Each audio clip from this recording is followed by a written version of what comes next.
नमस्कार दोस्तों, मैं हूं सिद्धांत। ओलंपिक स्टडी में आपका बहुत बहुत स्वागत है। कैसे आप सभी लोग? उम्मीद करता हूं सभी लोग स्वस्थ होंगे, व्यस्त होंगे, एग्जाम्स की प्रिपरेशन बहुत अच्छे ढंग से कर रहे होंगे। सो फ्रेंड्स, इस वीडियो सेशन में हम आपका जो एजीटीए का एक्सपेक्टेड सिलेबस है इसके बारे में चर्चा करने वाले हैं। वीडियो थोड़ा सा बड़ा हो सकता है, आप लोग वीडियो को एंड तक देखिएगा, कोई भी टॉपिक आपका छूटना नहीं चाहिए। ये एक्सपेक्टेड सिलेबस मैंने कहाँ से उठाया है, इसका सोर्स क्या है, ये सारी चीज़ें मैं यहाँ पे आपको बताने वाला हूँ। जो आपका बीएससी एग्रीकल्चर का सिलेबस है वो लिया है मैंने, जो प्रीवियस ईयर क्वेश्चन पेपर थे उनको देखा मैंने, ठीक है। प्लस यूट्यूब पे और भी कई सारे वीडियोस पड़े हैं जहाँ पर कुछ चीज़ें जैसे हॉर्टिकल्चर का सिलेबस हो गया, इसके बाद में आपका एग्रोनॉमी का सिलेबस हो गया, वहाँ से सारी चीज़ों को मैंने कवर अप किया है। देन ये जो एक्सपेक्टेड सिलेबस है इसको मैंने डिज़ाइन किया है, ठीक है। तो ये सारी चीज़ें हैं। वैसे आप जानते हैं कि एग्रीकल्चर एक बहुत बृहद टॉपिक है, बहुत बड़ा सिलेबस है अपने आप में। एक तरह से ये ग्रेजुएशन भी देता है, पोस्ट ग्रेजुएशन भी देता है, ये सारी चीज़ें हैं। लेकिन आपको कंपटीशन के हिसाब से पढ़ना है, ठीक है। जैसे क्या करना है, जैसे आपने मृदा विज्ञान ओपन कर लिया, अब मृदा विज्ञान पर ग्रेजुएशन भी होता है, पोस्ट ग्रेजुएशन भी होता है, मतलब एक बहुत बड़ा टॉपिक है। तो कंपटीशन के हिसाब से हमें मृदा विज्ञान में क्या पढ़ना है, ये चीज़ें हमने पढ़नी है, ठीक है। और यही एक एक टॉपिक मैंने ऐसे ऐसे करके लिख रखा है कि मृदा विज्ञान में आपको क्या पढ़ना है, ठीक है। क्लियर क्लियर हो गया। अब एग्रोनॉमी में बहुत बहुत वास्ट सिलेबस एग्रोनॉमी का भी। तो एग्रोनॉमी में वास्ट सिलेबस में जो इम्पोर्टेंट टॉपिक हैं उनको मैंने यहाँ पे एक एक करके लिख रखा है।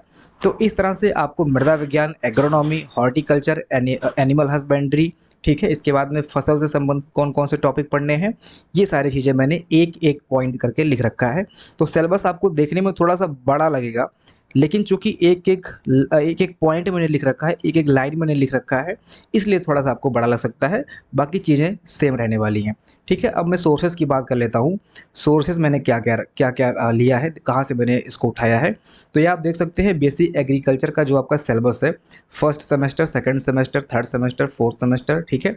इसके बाद में थर्ड, फोर्थ, फिफ्थ, सिक्स्थ, मतलब 8 सेमेस्टर होता है, लेकिन यहाँ पे जो 6 सेमेस्टर हैं यही आपके मेन होते हैं। तो यहाँ पर आप देख सकते हैं, जैसे यहाँ पे लिखा हुआ है agriculture heritage, fundamental of agriculture economics, fundamentals of agronomy. अब ये एक एक करके बुक्स हैं, ठीक है। अब एक एक बुक्स पढ़ेंगे तो फिर बहुत ज़्यादा हो जाएगा।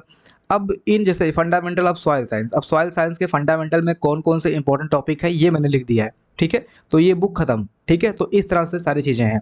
ऐसे से करके आप देखेंगे इंट्रोडक्शन ऑफ फॉरेस्ट्री। अब देखो मैंने सिलेबस में क्या मेंशन नहीं किया है, थोड़ा सा मैंने इसको अवॉइड किया है जान के। एक तो जो ये जैसे इंट्रोडक्शन तो फॉरेस्ट्री फॉरेस्ट्री वगैरह हो गया, इसको मैंने थोड़ा सा भी अवॉइड किया है, जान के अवॉइड किया है, ठीक है। वन दरोगा में ऑलरेडी हमने फॉरेस्ट्री अभी पढ़ा है कुछ दिन पहले। तो अगर फॉरेस्ट्री आपके सिलेबस में देता है तो सारी चीज़ें मैं एक ही दिन में आपको प्रोवाइड करा दूंगा, इसकी टेंशन आप मत लो, ठीक है। इसके बाद में जैसे आप यहाँ पे देख रहे हैं स्टैटिस्टिकल मेथड, प्लस ये जो बायोटेक्नोलॉजी है ना, fundamental of plant biochemistry and biotechnology, मतलब एक तरह से आप कह सकते हो कि एग्रीकल्चर इंजीनियरिंग वाले पोर्शन को मैंने अवॉइड किया है अभी, ठीक है। ये आपके सिलेबस में जब लिख के आएगा तो फिर आप देख लेना। बाकी मैंने अभी यहाँ पे जान के अवॉइड किया है, फॉरेस्ट्री अवॉइड किया है, agriculture engineering plus biochemistry and biotechnology, ये 2-3 टॉपिक मैंने अवॉइड किया है अभी के लिए। माइक्रोबायोलॉजी वगैरह हो गया, ठीक है। तो जो डेप्थ में जो टॉपिक हैं उनको मैंने अवॉइड किया है अभी के लिए। बाकी मैं कर सकता था, लिख सकता था, लेकिन मुझे बड़ा नहीं करना था, क्योंकि मैं चाहता हूँ श्योरिटी, जो चीज़ें मैं यहाँ पे आपको बताऊँ वो चीज़ें आप पढ़ना शुरू कर दें और वो चीज़ आपको आपके एग्जैक्ट सिलेबस में मैच खाए। इसलिए मैंने इन टॉपिक्स को अवॉइड किया है, ठीक है। ऐसे ऐसे करके आप सारी चीज़ें देख सकते हैं यहाँ पर, इसका आप स्क्रीनशॉट ले सकते हैं। इसका जो पीडीएफ है, मैं एक एग्रीकल्चर का एक ग्रुप बना रहा हूँ, ठीक है, डिस्कशन ग्रुप बना रहा हूँ। तो ग्रुप का लिंक जो है मैं अभी शाम तक इस वीडियो के डिस्क्रिप्शन बॉक्स में और कमेंट सेक्शन में पिन कर दूंगा, ठीक है। अभी मैंने ग्रुप बनाया नहीं है, तो ग्रुप बना के इसके कमेंट सेक्शन में और डिस्क्रिप्शन बॉक्स में मैं वहाँ पर पिन कर दूंगा, आप सभी लोग ग्रुप ज्वाइन कर लेना, ठीक है। तो वो सारी चीज़ें, जो भी डिटेल्स वगैरह होगा, जो भी टॉपिक तैयार होगा, इसके बाद में क्विज वगैरह करवाते हैं, एमसीक्यू वगैरह देते हैं आपको, तो यहीं पर दी जाएंगी। जो इंपॉर्टेंट पीडीएफ होगा वो इसी डिस्कशन ग्रुप में दिया जाएगा, ठीक है। तो यार आप सभी लोग ये ग्रुप ज्वाइन कर लेना। अब यहाँ पर आप देख सकते हैं कुछ चीज़ें और मैंने लिख रखी हैं। यहाँ पर आप देख सकते हैं, ये आप इसका भी स्क्रीनशॉट लेना चाहें तो ले सकते हैं। यहाँ से मैंने कुछ चीज़ें ली हैं, ये सब आपके बीएससी का जो सिलेबस है एग्रीकल्चर का। जैसे यहाँ पर आप देखेंगे बीजों के प्रकार और बीजों की सुप्तता, मानते हैं ये टॉपिक है। तो वैसे अगर देखा जाए, अगर डेप्थ में जाएँगे तो बहुत बड़ा है। लेकिन यहाँ पर एक तरह से अगर देखा जाए तो हमें इसको कितने देर में कवर अप करना है, 1 घंटे में हमें इसको कवर करना है, ठीक है? तो 1 घंटे में कवर करने का मतलब ये होता है कि 1 घंटे में आप कितना पढ़ सकते हो? लगभग 4 से 5 पेज मैक्सिमम पढ़ सकते हो ना? तो यानी कि हमें बीजों के प्रकार और बीजों की सुप्तता टॉपिक को लगभग 4 से 5 पेज में खत्म करना है। ये भी मैंने ज़्यादा बताया है, ठीक है? 1-2 पेज में हो जाएगा, 1-2 पेज में ये टॉपिक खत्म हो जाएगा। तो इस तरह से मैंने यहाँ पर जो सिलेबस लिख रखा है उसको मैं अभी आपको बताऊँगा कैसे-कैसे आपको पढ़ना है। तो ये जो टॉपिक्स लिखे हैं ना, ये सब आपको सिर्फ़ 1-1 घंटे में, यानी कि बहुत डेप्थ में नहीं पढ़ना है। हरी खाद और कंपोस्ट के बारे में आपको यहाँ पर पीएचडी नहीं करना है, प्रोजेक्ट नहीं बनाना है। बस आपको इंट्रोडक्शन पढ़ना है, 1 घंटे तक का जो भी लेवल हो सकता है, वो चीज़ आप यहाँ पे कवर करने वाले हो। आपको यहाँ पे पीएचडी प्रोजेक्ट नहीं बनाना है, ठीक है? तो ये सारी चीज़ें हैं, इस तरह से आपको पढ़ाई करनी है। तो ये चीज़ आप देख लीजिए। यहाँ पर मैंने कुछ टॉपिक्स देखे, उसका मैंने स्क्रीनशॉट लिया है और यहाँ से भी मैंने चीज़ों को सॉर्ट आउट किया है और आपके सिलेबस में मेंशन किया है, ठीक है? सिंचाई परिभाषा उद्देश्य भारत में यहाँ पे राजस्थान का ये पोर्शन था, राजस्थान से संबंधित कोई एग्ज़ाम था, वहाँ का ये सिलेबस है। तो वहाँ से मैंने चीज़ों को लिया है। मृदा नमी स्थिरांक, मृदा जल उपलब्धता, इसके बाद में सिंचाई की सतही सीमा, खाँचा जो भी है, ये सारी चीज़ें मैंने लिख रखी है आपके सिलेबस में, बहुत आसान भाषा में। आप लोग परेशान मत होइए। यहाँ पर थोड़ा-सा आपको टफ भाषा लिख रहा है, लेकिन आपको आसान भाषा में मैंने लिख रखा है सारी चीज़ें। तो इस इन सबको मैंने एनालिसिस किया। इसके बाद में हॉर्टिकल्चर में आप देखेंगे तो फंडामेंटल ऑफ हॉर्टिकल्चर हो गया, इंट्रोडक्टरी ऑफ क्रॉप साइकोलॉजी हो गया, इंट्रोडक्टरी ऑफ इकोनॉमिक्स हो गया, माइक्रोबायोलॉजी हो गया, लैंडस्केप ग्रेडिंग हो गया, मोस्ट इंपॉर्टेंट टॉपिक है, ठीक है? लैंडस्केप ग्रेडिंग, इसके बाद में टेम्परेट फ्रूट्स वगैरह हो गया, ये सब काफ़ी इंपॉर्टेंट टॉपिक्स हैं। तो इनको भी मैंने लिख रखा है आपके हॉर्टिकल्चर के पोर्शन में आसान भाषा में। तो ये सारी चीज़ें हैं, ये हॉर्टिकल्चर का आपका सिलेबस है। हॉर्टिकल्चर के जो मेन टॉपिक है वो यही है। एनवायरमेंटल साइंस हो गया, फंडामेंटल ऑफ फूड टेक्नोलॉजी हो गया, ठीक है? हॉर्टिकल्चर, प्लांट ब्रीडिंग, ये सारी चीज़ें हैं, आप देख सकते हैं। इसका जो पीडीएफ है इसको मैं आपको दे दूँगा। इसके बाद में अगर हम उद्यानिकी की बात करते हैं, ठीक है? उद्यानिकी में कुछ चीज़ें और आपको देखने को मिलती हैं, ये शायद नीट का पेपर है, ठीक है? तो वहाँ का इस जो सिलेबस है, ये चीज़ें मैंने, ये क्या लिखा हुआ है, एआरओ जो भी है, ठीक है? तो उद्यानिकी से कुछ चीज़ें मैंने यहाँ से भी लिख रखी हैं जो इंपॉर्टेंट टॉपिक हैं, ठीक है? तो ये सारी चीज़ें हैं, ये सब सोर्सेज़ मैं आपको दिखा रहा हूँ, कहाँ से मैंने चीज़ों को उठाया है, ऐसे ही हवा मैंने लिख दिया है, ठीक है? इसके बाद में ये जो राजस्थान का अभी एग्ज़ाम हो रहा है, होने वाला है, एग्रीकल्चर सुपरवाइज़र का, तो उसका ये सिलेबस है, ठीक है? सस्य विज्ञान हो गया, पशुपालन हो गया, दुग्ध विज्ञान हो गया, ठीक है? तो इसको भी आप चेक कर सकते हैं। इसके बाद में जो वही है एग्रीकल्चर सुपरवाइज़र, जो राजस्थान का पेपर होने वाला है अभी, उसको यहाँ पर डिटेल्स में लिख रखा है कौन-कौन से टॉपिक हैं। तो यहाँ पर ये देख सकते हैं आप, ये एग्रीकल्चर पोर्शन हो गया पूरा का पूरा। इसके बाद में इसी में बागबानी वगैरह है, सारी चीज़ें हैं, ठीक है? तो ये सब है। और एक चीज़ मैं आपको यहाँ पे ऐड कर दूँ, देखिए जो सुपरवाइज़र का पेपर है राजस्थान में, उसमें जो इन्होंने मार्किंग कर रखी है, एग्ज़ाम पैटर्न रखा है, वो इस तरह से रखा है कि हिंदी के 15 क्वेश्चन आएँगे, जनरल नॉलेज के 25 क्वेश्चन आएँगे, ठीक है? इसके बाद में कलनरी साइंस के आपके 20 नंबर आएँगे, हॉर्टिकल्चर के 20 नंबर, एनिमल हस्बेंड्री के 20 नंबर। यानी कि आप देख रहे हैं कि एग्रीकल्चर को 2-3 पोर्शन में इन्होंने डिवाइड कर दिया है। बाकी ये हिंदी और जीएस हो गया। तो यही पोर्शन मैं आपको बता रहा हूँ कि मेबी आपको यूपी ट्रिपल एससी में भी देखने को मिले, हिंदी, ठीक है? इसके बाद में जीएस, ठीक है? इसके बाद में एग्रीकल्चर या रीजनिंग भी दे सकता है, 2-4 क्वेश्चन जीएस में ही डाल दे मे बी, या फिर और आप बोल सकते हैं टोटल एग्रीकल्चर, ठीक है? ये भी हो सकता है कि टोटल एग्रीकल्चर। बहुत अचंभित मत होइएगा आप, क्योंकि वन दरोगा में भी सब लोग कह रहे थे कि हिंदी आएगा, मैथ आएगा, रीजनिंग आएगा, जीएस आएगा, इसके बाद में एनवायरनमेंट आएगा। सब लोग यही प्रेडिक्ट करके बैठे थे। पूरे यूट्यूब पे आप जाके देखिएगा, ठीक है? सब जगह पे यही बताया गया है।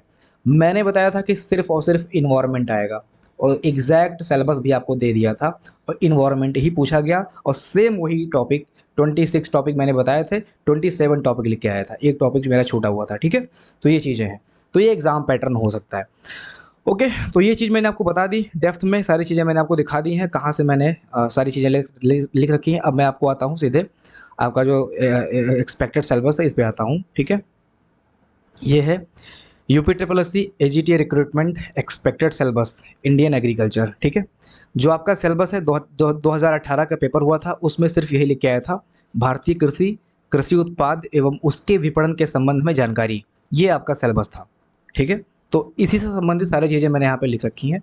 अब इसको डिटेल करना है और कुछ नहीं करना है, ठीक है? देखिए, कृषि में पहले हम जो प्रमुख बिंदु हैं उनको देखेंगे। कृषि में जो प्रमुख बिंदु हैं, कहने का मतलब ये है कि जब भी आपका एग्रीकल्चर का पेपर होता है, तो ये कुछ क्वेश्चंस ऐसे होते हैं जो हमेशा रिपीटेड पूछे जाते हैं, ठीक है। जैसे कृषि शब्दावली हो गया, कृषि में प्रमुख वैज्ञानिक का योगदान। अब ये आपको मे बी आपके बुक में देखने को मिले या ना मिले, लेकिन इसको एक एक लाइन करके पढ़ना है आपको, फैक्चुअल पढ़ना है, ठीक है।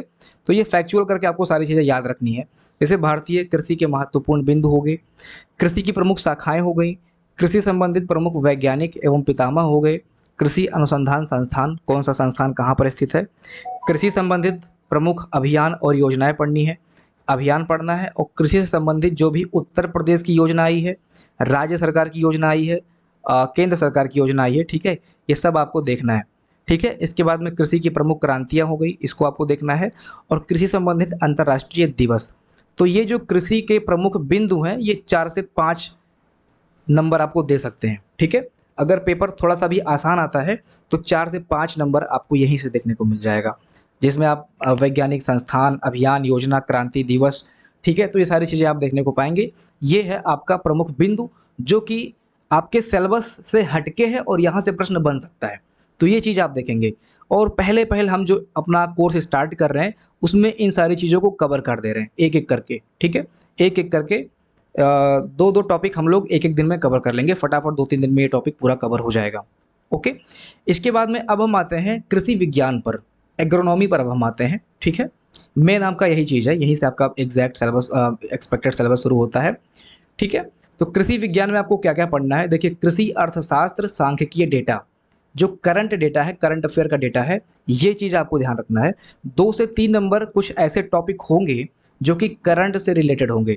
जैसे उत्तर प्रदेश में जो कृषि का बजट वगैरह है, इसको केंद्र सरकार में कृषि से एक संबंधित कौन से अभियान चल रहे हैं, कौन सा योजना कितने बजट का है, ठीक है, कहाँ कहाँ पर अप्लाई किया गया है। तो कुछ जो सांख्यिकीय डेटा है, जो करंट डेटा है, ये आपसे आपकी परीक्षा में पूछा जाना है, ये निश्चित है। इसके बाद में कृषि में अब हम फसल से संबंधित कौन कौन से प्रश्न पूछे जाएंगे, इनको डिटेल कर लेते हैं, ठीक है। देखिए फसल एक महत्वपूर्ण टॉपिक है एग्रीकल्चर का, तो फसल से संबंधित जितने महत्वपूर्ण टॉपिक है उनको आपको देखना है। अब देखिए मैंने यहाँ पे सारी चीज़ें लिख रखी हैं फसलों से संबंधित, ठीक है। अब आपको हो गया अरे सर इतना बड़ा टॉपिक, इतना मतलब सिलेबस आप तो पूरा बुक ही लिख दे रहे हो। मैंने आपको बताया था, मैंने आपको बीएससी का जो सिलेबस था उसको दिखाया था, मैंने इसलिए वहाँ पर उसको दिखाया था कि आपको एक एक घंटे में सारे टॉपिक कवर करने हैं। अब एक घंटे में आपको यहाँ पर पीएचडी नहीं करनी है किसी टॉपिक पे, ठीक है।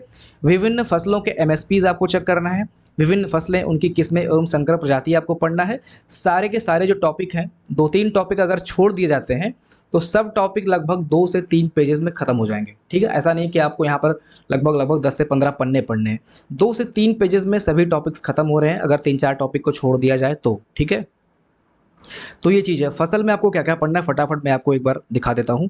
इसके बाद में महत्वपूर्ण पौधे, पौधों के रसायन, हार्मोन्स एवं एंजाइम पढ़ने हैं, पौधों एवं फसलों की बीमारियां तथा उनके रोकथाम पढ़ने हैं, रोग पढ़ने हैं। इसके बाद में फसलों का विवरण तथा उनको उगाने की प्रक्रिया देखनी है। फटाफट मैं यहाँ पे आपको सारी चीज़ें बता रहा हूँ, आप लोग इसका स्क्रीनशॉट भी ले सकते हो। प्रमुख खाद्य, आवश्यक तत्व, आवश्यक रसायन, ठीक है। इसके बाद में फसलों के लिए क्षेत्रीय कृषि मृदा, तो ये सारी चीज़ें फसल से संबंधित है। ये सारी चीज़ें जो मैं आपको बता रहा हूँ ये फसलों से संबंधित है। इसके बाद में अन्य टॉपिक पर भी हम आएंगे, जैसे खरपतवार से रिलेटेड कौन कौन से टॉपिक हैं। तो ये फसल से संबंधित टॉपिक है, जैसे पादप हार्मोन हो गया, प्रमुख फसल पद्धति एवं प्रणाली हो गई, कृषि प्रकार व फसल चक्र हो गया, फसल उत्पादन, वैज्ञानिक नाम, बीज प्रकार, बीज दर, किलोग्राम प्रति हेक्टेयर। इसके बाद में प्रमुख फसलों के उत्पत्ति स्थल, कौन से फसल किस राज्य में ज़्यादातर होते हैं, अनाज, दाल, तेल, रेशे, शर्करा, ड्रग, मसाले, तिलहन आदि फसलें आपको चेक करनी है। फसलों की महत्वपूर्ण क्रियाएं चेक करना है। इसके बाद में प्रमुख फसलों में तेल व प्रोटीन की मात्रा, फसल घनत्व, बायोटेक्नोलॉजी इन एग्रीकल्चर, प्रमुख हाइब्रिड फसल आपको चेक करना है, नकदी एवं रेशेदार फसलों का विवरण आपको करना है, ठीक है। तो ये चीज़ें आपको फसल से संबंधित टॉपिक्स हैं, ठीक है। अब फसल में लिख के छोड़ देता, मतलब आपको फसलों का अध्ययन करना है। आपके सिलेबस में हो सकता है लिख के आ जाए कि आपको फसलों से संबंधित महत्वपूर्ण अध्ययन करना है, तो फसलों से संबंधित महत्वपूर्ण अध्ययन कौन से होते हैं, यही सब होते हैं, ठीक है। तो ये फसलों से संबंधित जो महत्वपूर्ण अध्ययन है वो यही सब है, ये चीज़ें आपको पढ़नी है, ये चीज़ें आपको आपके सिलेबस में देखने को मिलेगा। फसल लिख दिया तो यानी कि ये सब पढ़ना है, ठीक है। इसके बाद में अब हम देखते हैं खरपतवार। ये महत्वपूर्ण टॉपिक है, यहाँ से 2 से 3 नंबर भी आपको देखने को मिल सकता है, ठीक है। 2 से 3 नंबर आपका यहाँ से बनेगा। खरपतवार में आपका इसका वानस्पतिक प्रवर्धन पढ़ना है, ठीक है। खरपतवार जो वनस्पति से रिलेटेड होते हैं और वनस्पति की वजह से एम्पलीफाई होते हैं, वनस्पति की वजह से ये अपना विकास करते हैं, बढ़ते हैं, ठीक है। तो इसी को बोलते हैं वानस्पतिक प्रवर्धन। इसके बाद में फसल खरपतवार, कीट एवं कीटनाशी तथा खरपतवारनाशी, ये आपको पढ़ना है। फसल खरपतवार, कीट एवं कीटनाशी तथा खरपतवारनाशी, ये आपको पढ़ना है। खरीफ, रबी तथा जायद के जो खरपतवार हैं इनको चेक करना है। खरपतवार व उनके वानस्पतिक नाम को चेक करना है। खरपतवार प्रबंधन आपको चेक करना है, ठीक है। तो ये सारे टॉपिक्स हैं जो खरपतवार से संबंधित हैं। ये खरपतवार आप अन्यथा मत लीजिएगा, यहाँ से 2 प्रश्न आपको देखने को ज़रूर मिलेंगे, ठीक है। इसके बाद में जो अन्य टॉपिक हैं वो कौन कौन से हैं जो इंपॉर्टेंट हैं। अन्य टॉपिक में आपको कार्बन नाइट्रोजन अनुपात चेक करना है, ठीक है। खेतों के प्रमुख खाद व उर्वरकों में उपस्थित तत्वों का विवरण चेक करना है। सिंचाई आपको ढंग से पढ़नी है। सिंचाई व्यवस्था भारत की, उत्तर प्रदेश की, सारी चीज़ें आपको देखनी है। सिंचाई का मापन, जल निकासी प्रबंधन, ये चीज़ें आपको सिंचाई से संबंधित चेक करनी है, ठीक है। तो ये अन्य टॉपिक हैं जो कि इंपॉर्टेंट हैं, जो कि आपके सिलेबस में हो सकते हैं। इसके बाद में हाँ, कृषि यंत्र भी चेक कर लेना, अन्य में आपका कृषि यंत्र भी आता है। इसके बाद में अगर हम पशुपालन की बात करते हैं, मोस्ट इंपॉर्टेंट टॉपिक, ठीक है। आजकल हर एग्जाम में पशुपालन से संबंधित प्रश्न जरूर पूछे जाते हैं। पशुपालन में आपको पशुपालन तथा इसका कृषि महत्व क्या है, कुक्कुट पालन, मधुमक्खी पालन, सुअर पालन, अब ऐसे से करके कई सारे और पशु होते हैं और उनका पालन। तो मैंने यहाँ पर लिख रखा है अन्य पशुपालन, कुक्कुट, मधुमक्खी, सुअर, ठीक है, गाय, भैंस, जो भी चीज़ें हैं उनको आप अन्य पशुपालन में मेंशन कर सकते हो। और भी कई सारे तरह के पालन होते हैं, ठीक है। इसके बाद में आपको पशुपालन के अंतर्गत डेयरी फार्मिंग पढ़नी है, पशु प्रजनन, स्तनपान की फिजियोलॉजी, दुग्ध उत्पाद, मांस और इसका उत्पाद, एक्सपोर्ट इंपोर्ट, सारी चीज़ें आपको चेक करनी है। इसके बाद में पशु नस्ल में जैसे गाय, भैंस, बकरी, भेड़ इत्यादि, इनकी नस्लें आपको चेक करनी है। चारा उत्पादन, पशु के रोग, लक्षण, उपचार और इनकी औषधि क्या क्या है ये आपको चेक करना है। पशुओं में पाए जाने वाले विषाक्त पदार्थ आपको पढ़ने हैं। पशु आहार और अधिकार, पशुपालन प्रबंधन, ये आपको पशु से संबंधित सारी चीज़ें पढ़नी है, जिसको हम बोलते हैं एनिमल हस्बेंड्री। टॉपिक बहुत लंबा नहीं है, ठीक है। आप लोग देख के घबराओ मत कि आप तो पूरी बुक ही लिख दे रहे हो, नहीं। मैंने आपको दिखाया था कि सारे जो टॉपिक्स यहाँ पे लिख रखे हैं आपको बस इंट्रोडक्शन देखना है, एक तरह से ओवरव्यू लेना है। एक एक घंटे का जो भी लेक्चर हो सकता है, एक एक घंटे का जो भी डेटा हो सकता है, मैटर हो सकता है, वही सारी चीज़ें आपको ग्रैब करनी है। यानी कि इन सब चीज़ों में जो इंपॉर्टेंट चीज़ें हैं वही सब आपको पढ़ना है, ठीक है। तो ये चीज़ें हैं, मैं आपको कराऊंगा, ये सारे टॉपिक मैं आपको एक एक करके करा दूंगा। अगर आपको ज़्यादा लग रहा हो वो सारी चीज़ें मैं कराऊंगा, आप लोग टेंशन फ्री रहें, ठीक है। जल्द से जल्द कोर्स का अनाउंसमेंट मैं कर दूंगा, तो उसी हिसाब से आप सभी लोग चैनल से जुड़ जाना और कोर्स वगैरह की क्वालिटी चेक कर लेना, देन आप सभी लोग परचेज़ करना। ऐसा नहीं कि मैं पहले ही कह रहा हूँ कि आप लोग परचेज़ कर लो, नहीं। हाँ, जो पुराने बच्चे हैं, ठीक है, जिनको हम पे ट्रस्ट है, जो लोग लेखपाल से लेके वन दरोगा से लेके अन्य कोर्सेज से जुड़े हैं, वो सभी लोग, उन सभी लोगों के लिए मैं डिस्काउंट हमेशा रखता हूँ। जो पुराने छात्र होते हैं तो उनके लिए डिस्काउंट प्राइस होगा, ठीक है। जो फर्स्ट 20 बच्चे होंगे, जो पहले 20 बच्चे होंगे, उनको ये डिस्काउंट दिया जाएगा, ठीक है। देखिए, हॉर्टिकल्चर की अगर हम बात करते हैं तो बागवानी में आपको प्रजनन और आनुवांशिकता पढ़ना है। बागवानी में प्रजनन और आनुवांशिकता यानी कि पौधों से संबंधित, पौधों पेड़ों से संबंधित जो प्रजनन और आनुवांशिकता होता है, इसको चेक करना है। ओलेरिकल्चर, पोमोलॉजी, फ्लोरिकल्चर, ये सारी चीज़ें आपको चेक करनी है, ठीक है। आर्बोरिकल्चर, विटिकल्चर या विनिकल्चर, अब मैंने थोड़ा सा यहाँ पर डिस्क्रिप्शन कर दिया है, आप सब लोग पढ़ना चाहें तो आप लोग पढ़ सकते हैं। मैं यहाँ पे सारी चीज़ें फटाफट बता रहा हूँ क्योंकि मुझे वीडियो को बहुत लंबा नहीं करना है। डिटेल्स करता तो बहुत लंबा वीडियो हो जाता, ठीक है। तो बागवानी में ये चीज़ें आपको पढ़नी है, प्रजनन, आनुवांशिकता, ओलेरिकल्चर, पोमोलॉजी, फ्लोरिकल्चर। इसके बाद में आपको आर्बोरिकल्चर, विटिकल्चर, ये सब पढ़ना है, ठीक है। इसके बाद में आपको पौधे से संबंधित विटामिन, मिनरल्स पढ़ने हैं। नर्सरी प्रबंधन पढ़ना है, मोस्ट इंपॉर्टेंट टॉपिक, ठीक है। बागवानी प्रकार पढ़ना है, इंपॉर्टेंट टॉपिक है। फलों की किस्में, उन्नत प्रजातियां, मोस्ट इंपॉर्टेंट टॉपिक अगेन। फलों के उपनाम अगेन इंपॉर्टेंट है, मतलब में भी दे दे, ठीक है। जैसे फलों का राजा किसको बोलते हैं, आम को बोलते हैं, तो इस टाइप से फलों के उपनाम भी आप पढ़ सकते हो। इसके बाद में पादप प्रवर्धन, इसके बाद में पौधरोपण, इसको आपको चेक करना है। फलों की उन्नत किस्में चेक करनी है। विभिन्न फलों की बीमारी व रोकथाम, जैसे आम में कौन सा रोग लगता है, ठीक है। इसके बाद में सब्जी उत्पादन वगैरह हो गया, सब्जियों में रंग एवं तीखापन के कारण फल परीक्षण एवं डिब्बाबंदी, ये चीज़ें आपको चेक करनी है, ठीक है। तो ये सब टॉपिक जो है आपके एक एक दो दो पेज के हैं। कुछ टॉपिक इसमें से लंबे हो सकते हैं, ठीक है, 3 3 4 4 5 5 पेज के हो सकते हैं, लेकिन ज़्यादातर आपको 1 2 पेज में ख़त्म हो जाएगा, ठीक है। तो ये हो गया आपका बागवानी से सारी चीज़ें आपको पढ़नी है।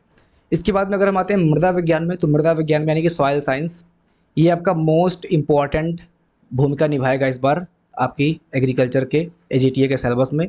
मृदा विज्ञान मोस्ट इंपॉर्टेंट टॉपिक है, ठीक है। मृदा विज्ञान में बहुत सारी चीज़ें हैं, यहाँ पर आपको कुछ केमिकल रिएक्शंस या फिर जो एलिमेंट वगैरह होते हैं, ये चीज़ें भी आपको देखने को मिलेंगी।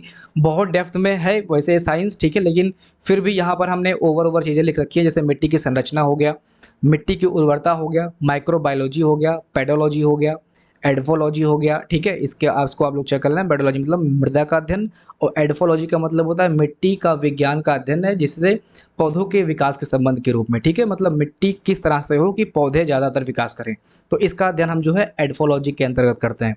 इसके बाद में आपको प्रमुख भारतीय मृदा चेक करनी है और जीवांश खाद चेक करना है। तो इसके बाद में आपको ये सारी चीज़ें चेक करनी है, मिट्टी की उर्वरता, और भी उसमें कई सारे टॉपिक्स हैं, मैंने लिखा नहीं है, ये सब इंपॉर्टेंट टॉपिक था इसलिए मैंने यहाँ पे लिख रखा है।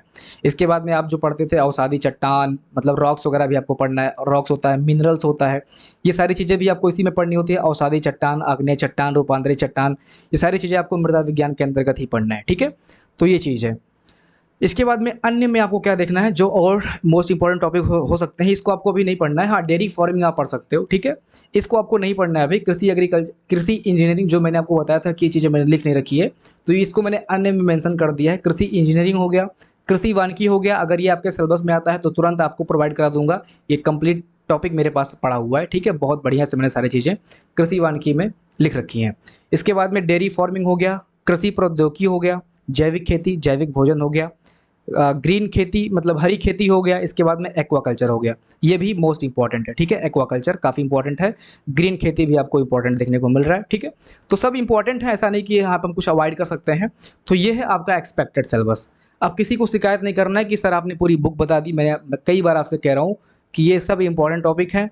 और वन दरोगा का जो पेपर हुआ था उसमें कंप्लीट इन्वायरमेंट पूछा गया था, वहाँ पर भी देखने को 26 टॉपिक मिले थे, लेकिन जब इसको पढ़ाया गया, मैंने खुद पढ़ाया था कंप्लीट वन दरोगा, वहाँ पर लगभग 50 प्लस टॉपिक निकल के सामने आए थे, ठीक है, 50 प्लस टॉपिक निकल के सामने आए थे। तो कहने के लिए 26 टॉपिक होता है, लेकिन बढ़ते बढ़ते जब आप इसको विभाजित करते हैं, जब आप इसको पढ़ाते हैं, तो वो सब टॉपिक्स के रूप में बढ़ता जाता है, बढ़ता जाता है। इस तरह से लगभग 50 प्लस टॉपिक निकल के सामने आया था। तो अगर आप यहाँ पे कैलकुलेट करेंगे तो वही लगभग 40-50 टॉपिक यहाँ पर भी होगा, और ये सारी चीज़ें इंपॉर्टेंट हैं, ये सब चीज़ें आपको पढ़नी है। अब आपको पता है कि पशुपालन आपका सिलेबस है, अब पशुपालन में आप क्या पढ़ोगे? अगर 5 नंबर का पशुपालन पूछा जाना है तो यही सब तो पढ़ना है। अगर बागवानी आपको पढ़ना है तो क्या पढ़ना है बागवानी में? यही सब चीज़ें पढ़नी है, ठीक है।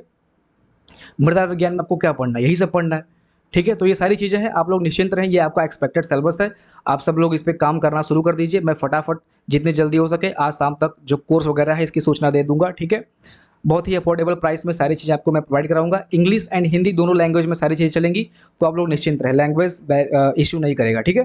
तो ये सब चीज़ें हैं। आप लोग एजीटीए की तैयारी के लिए आप हमारे चैनल से जुड़ें, हो सके तो वीडियो को शेयर करें, टेलीग्राम चैनल ज्वाइन करें। जो भी इंपॉर्टेंट क्वेश्चंस होंगे उनको उनका जो कम्युनिटी बॉक्स है वहाँ पर मैं पोस्ट करना शुरू कर रहा हूँ एग्रीकल्चर से रिलेटेड, तो वहाँ पर भी आप क्वेश्चंस को अटेंड करते चलें, ठीक है। सो मिलते हैं अगले सेशन में, अपना ध्यान रखिएगा, जय हिंद।